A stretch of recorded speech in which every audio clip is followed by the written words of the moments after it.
Prayer and fasting had led Esther to finally act, and it was probably one of the scariest things that she had ever been asked to do. I mean, she was stretched beyond her limits. She literally walked into the throne room in faith that her God would protect her. And true to form, he did.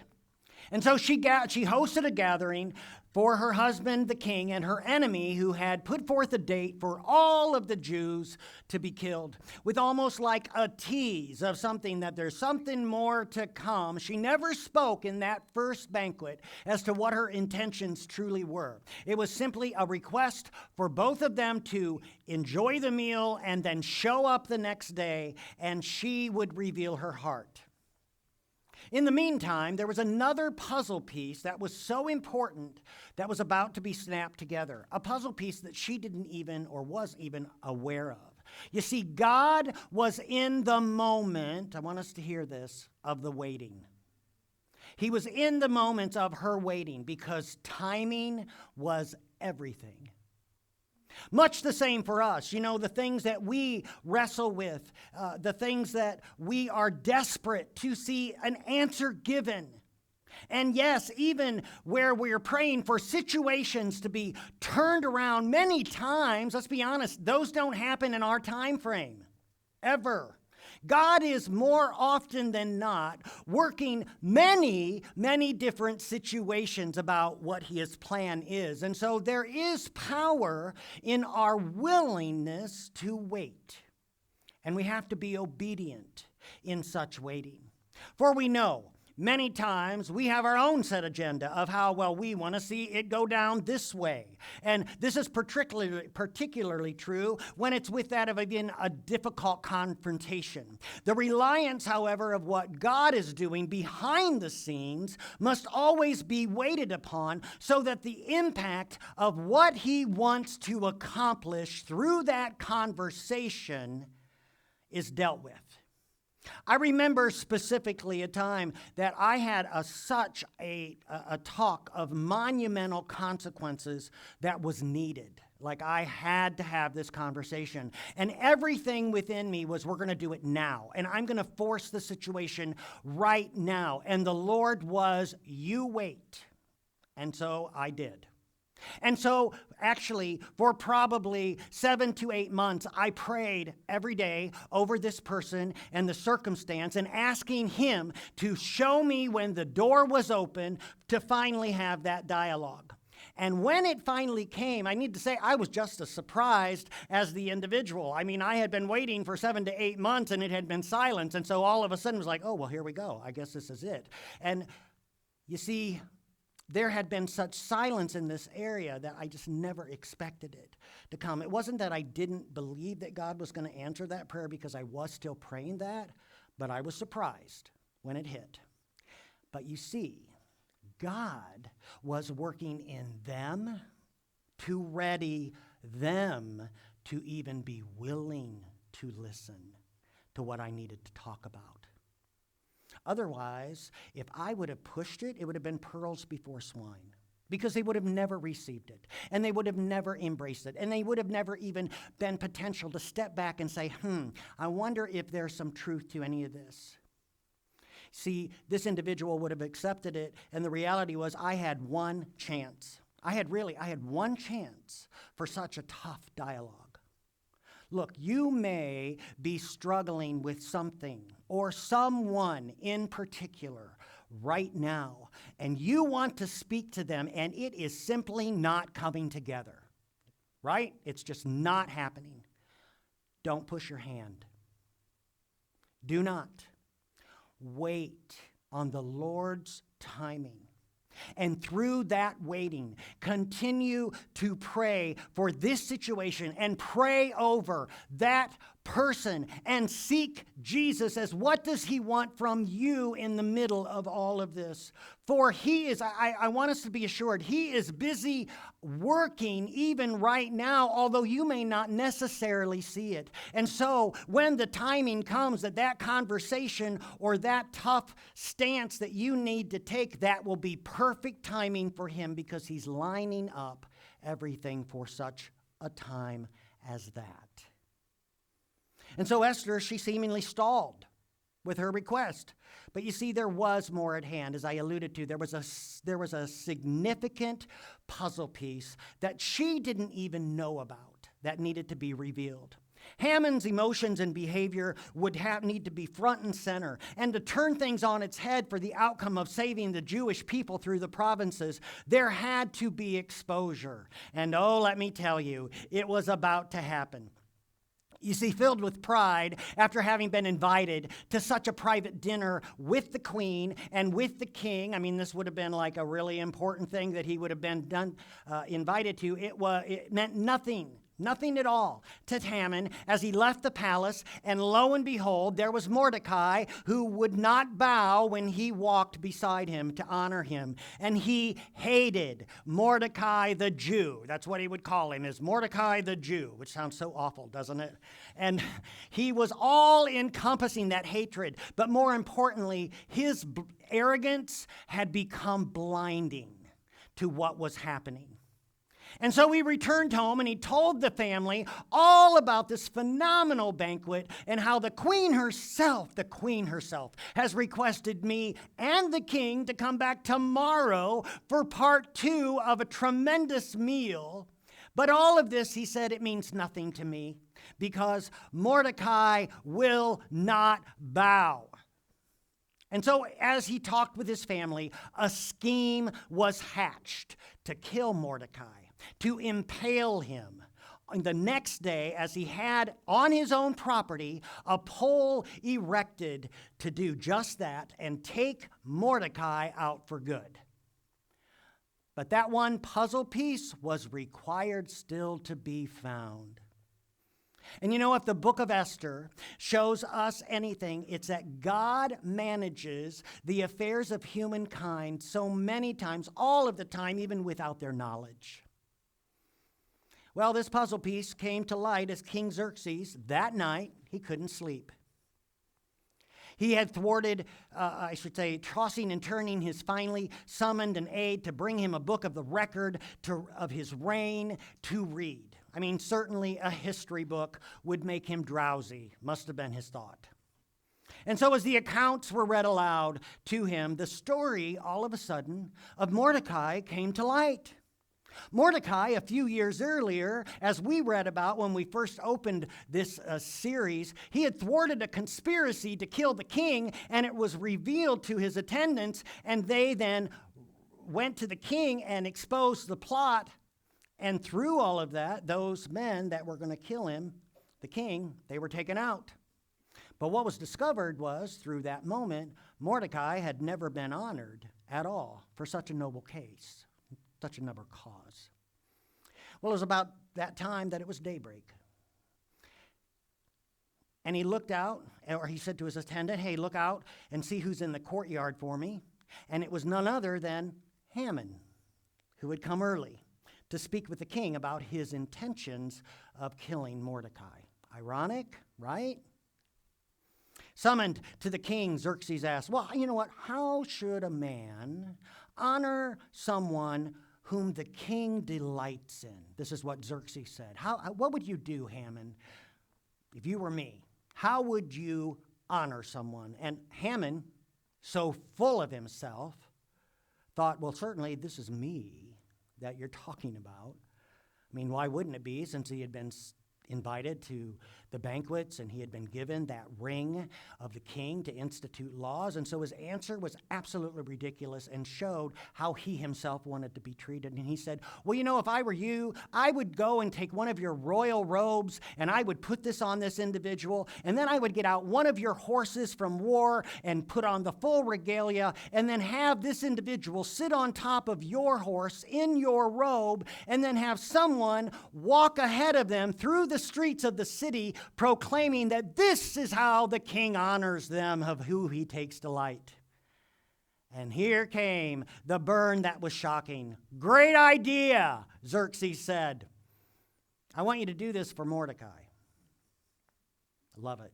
Can you imagine Haman having to honor his mortal enemy, the very one whom he just built a gallows to kill, but dutifully and humiliated, he ran home to where he recounted the morning events to his family. And while he was still talking to them about everything that had gone on that morning, the king's eunuchs show up at the door and say, "Your presence is requested to come to Esther's banquet with the king." Was all of this a coincidence? Absolutely not. Nothing in the book of Esther is coincidence. She wasn't lucky to be made queen. Mordecai wasn't lucky to have thwarted an assassination attempt and it go then unnoticed for a couple years. It wasn't luck that King Xerxes that night suddenly couldn't sleep and he was tossing and turning and asked for a history book. Haman wasn't in the courts at just the right time. No, every single one of these events were orchestrated by God and needed to happen for the very bigger picture. What the whole story's about is saving his people. Let me remind each of us today that God is always at work even when you can't see it. Even though there are times that he's quiet, and there's no movement even that is recognizable, he is still lining things up and directing the course. And what is our call in the middle of all of this? So I want you to think about I loved the fact of how Lori felt led to lead this morning with prayer requests. I want you to think about that because all of us maybe had things that we didn't mention. Our call, folks, is to be faithful. Faithful to what God has asked, even when maybe it doesn't make any sense right now, or even when it is potentially the very hardest thing that you've had to do. Just consider even the dark days that Mordecai had endured because he had been carrying this burden that his people were going to be slaughtered. He was a mortal enemy of a very powerful man who seemingly had King Xerxes' ear. These were also heavy days for Esther herself, who had been laid upon her the burden she'd been told, and she had been fasting to intervene for the people. These were dark days, and they were indeed dark days for these two, yet God was working behind all of this to bring the most stunning of revelations and upheaval of what he was about to do. You see, God was in the very small details even of seeing all of this come together. And so for each of us here, who we are possibly sitting, even right now, with a heaviness of darkness, because there just doesn't seem to be any light. There doesn't seem to be any hope in that, where things are dire, or there are potential outcomes that just we know it's not going to be good, and we're staring down into that dark pit. Let me tell you, trust God's plan. Even when it seems dark, even when it seems impossible, trust his plan. And the story is about to take the most remarkable and unbelievable turn, and this is that movie moment, except it's real. So King and Haman went to Queen Esther's banquet, and on the second occasion, while they were drinking wine, the king said to Esther, "Tell me what you want, Queen Esther. What is your request? I will give it to you even if it's half of the kingdom." And Queen Esther replied, "If I found favor with the king, and if it pleases the king to grant my request, I ask that my life and the lives of my people will be spared. For my people and I have been sold to those who would kill and slaughter and annihilate us. If we had merely been sold as slaves, I would remain quiet, for that would be too trivial of a matter to warrant disturbing the king." "Well, who would do such a thing?" Xerxes demanded. "Who would be so presumptuous as to touch you?" And Esther replied, here it is, "That wicked. This wicked man, Haman, is our adversary and our enemy. And Haman grew pale with fright before the king and queen. And then the king jumped up to his feet in a rage and went out into the palace garden. And Haman, however, stayed behind to plead for his life and Queen Esther, for he knew that the king intended to kill him. And so in despair, he fell on the couch where Queen Esther was reclining. And just as the king was returning from the palace garden, and the king exclaimed, "Will you even assault my queen right here in the palace before my very eyes?" And as soon as the king spoke, his attendants covered Haman's face, signaling his doom. Oh my goodness, this is one of those great dramatic moments and chapters. The king sets before the Queen Esther, asking her request. And even think back to how it said that the king said, "I would give you," he was so taken by her, "I will give you half of my kingdom." Xerxes is taken in that moment by his wife. What happened? God in that moment stirred his heart with such adoration for her that he would give her anything. On the other hand, and on the other end of the table sits Haman, sullen, completely out of sorts, stressed, depressed, and it's all about to get worse. You see, his world had begun to spin out of control that morning when he had led his enemy through the streets, even honoring Mordecai. And there's no doubt that his mind was running every way and possibly wasn't even tuned in to all that was being said around that table, as it kind of drowned out with the realities. And that is until Esther pointed directly at him and saying he was the man who had ordered the slaughter of all of her people. Haman had deceitfully set a trap of which he was about to tumble into. And his disillusionment of his own status, his disillusionment that was drowned by his pride, had led him to an irreversible death sentence. You see, not only were Haman's deeds exposed, the king felt duped into having signed a decree by half-truths. But let's not overlook Esther in this chapter, because her words are direct. And her handling of that situation was through divine wisdom. And Esther had fasted and prayed for that very moment. And God moved in the situation through Esther with such wisdom and peace. And she risked much with what she had done. Yet God stirred favor with the king. And God continued to lead her through this situation. So then Harbona, one of King's eunuchs, said, "Haman has set a sharpened pole that stands 75 feet tall in his own courtyard. And he intended to impale Mordecai, the man who saved the king from assassination. Then impale Haman on it," the king ordered. So they impaled Haman on the pole he had set up for Mordecai, and the king's anger subsided. Two thoughts to consider from this very dramatic and climactic chapter. You see, the first I want to talk about is that deals with our own situations that we may find ourselves in, where someone or something at this point they're coming against us. And maybe the direness of a potential outcome may seem looming overhead. Like Esther's example, where's our trust in that matter? What are our prayers like as we're wrestling through this situation? Are we leaning on to God to strengthen us and to direct us through his wisdom and embolden us at his timing? For how this story went down, the timing of God was placing everything in order for that major reveal. But the second I want us to think about is Haman and his character. You know, our initial response would be, he got what he deserved.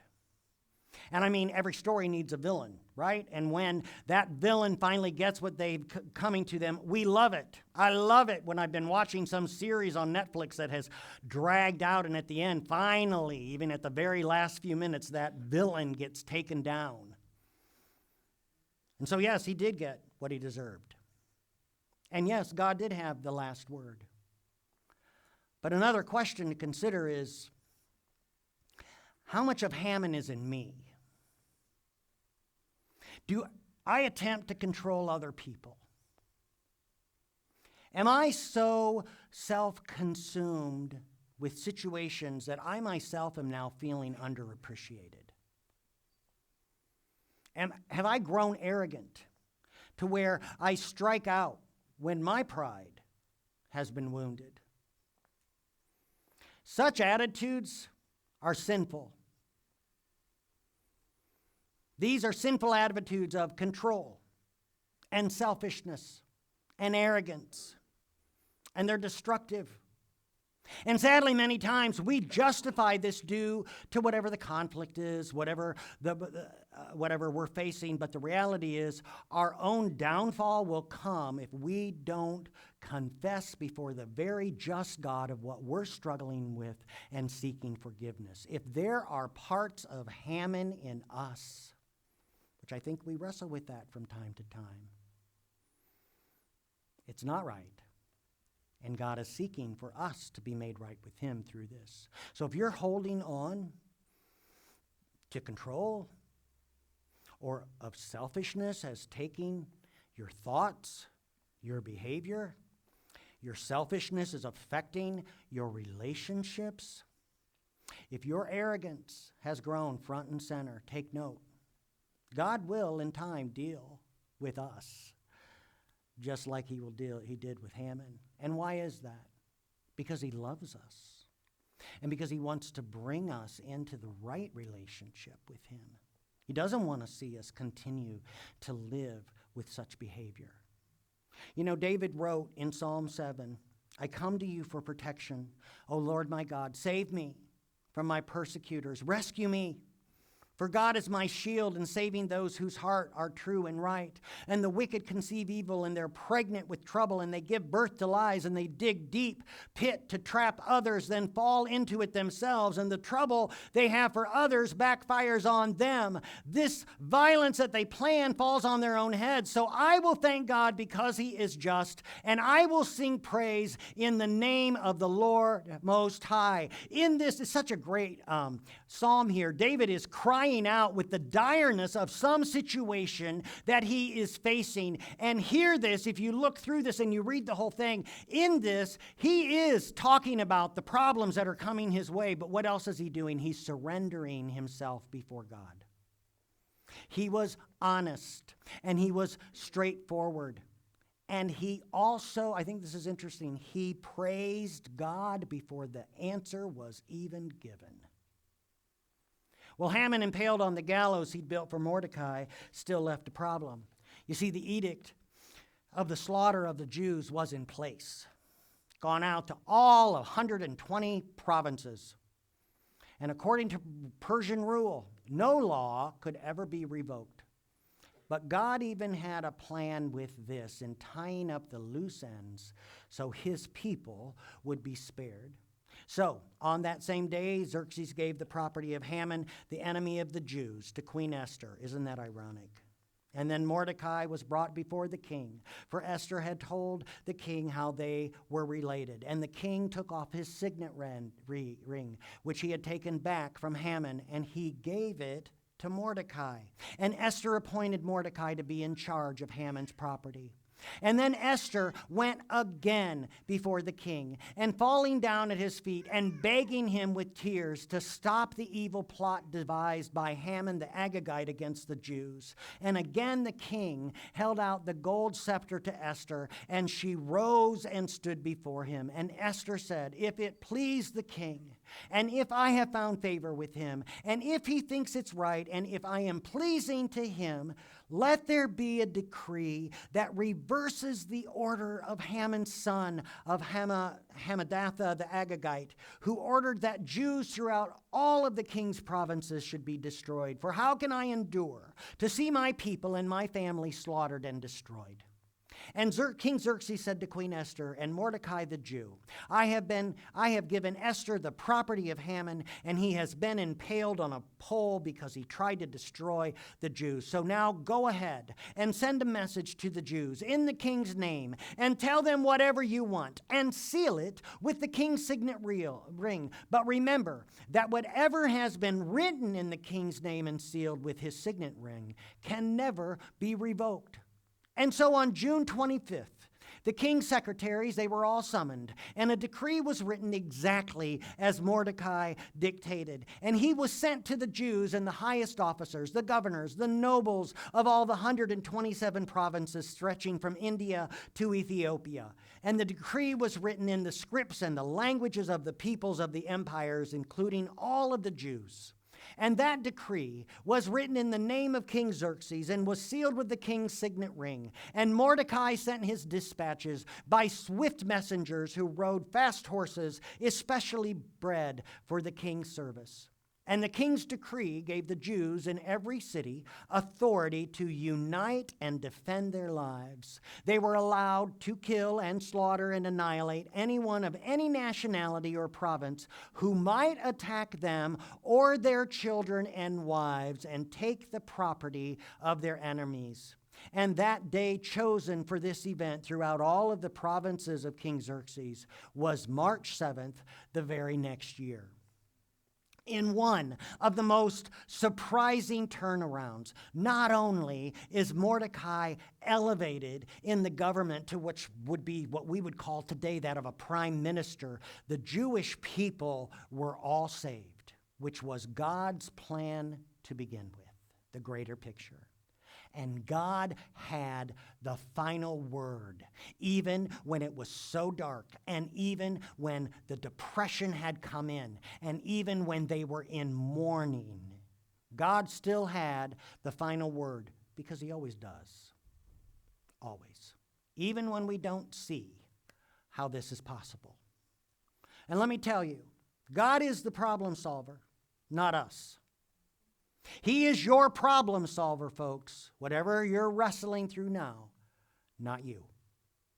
Many times we think that our role is to solve or it's to deal with such matters that seem so impossible, but we can never fulfill the greatness of God or the wisdom he holds in such matters, because there are things in our lives which always at times will come and point to that of disaster. And there are things, and unfortunately, yes, there are people who come against us where short of an intervention from God himself, nothing's going to change.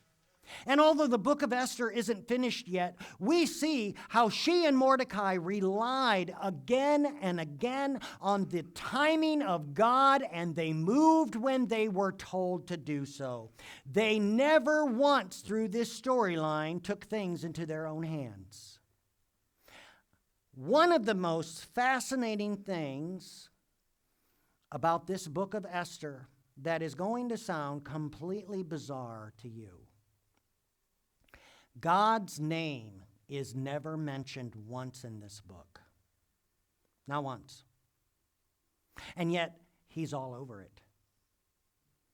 And yet, these two major players in the story, they're believers in him and they're followers of the eternal God. And what are they doing through all of that? Even though his name isn't mentioned, they're trusting their lives to him, and they are trusting truly their very existence. Many of us here, we may be facing tremendous problems at the moment, and some of these may seem to you completely beyond hope. I want to remind each of us today that God has a solution. And as we continue to yield to him the reins of it, and wait on his movement and wisdom to direct us, in time, we will be asked to move, and we will get involved in the situation. And it may take risk, and it may be one of the most frightening things that we have ever had to do. But it is going to require our patience and our leaning into him. But as God is the one to solve this issue, our requirement in the process, what is it? To trust him and to give him our fears and our struggles, but trust him and lean into him and act only when he says now. And you may pray for many months, but let me tell you, when God moves, we're always running to keep up, and it will be just the same in such a conversation. If our singers would come back up. So how are each of us responding to the issues at hand that we are struggling with? And where is our hope? And where is our dependence?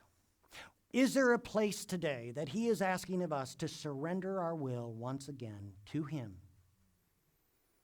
and let him work his perfect will in the situation that is there? Let's stand together. Heavenly Father, thank you for this morning. It has been a rich time in your presence. And I am so thankful, Lord, for this tremendous book of Esther where we can see you over all and in all of the situations that are at hand. And you had the final word. And you did come out victorious in the end. And for some of us, we're staring down some pretty dark areas. God, renew our hope and our trust in you. Most importantly, enable us to be obedient of when to act and when to rest in you. Amen.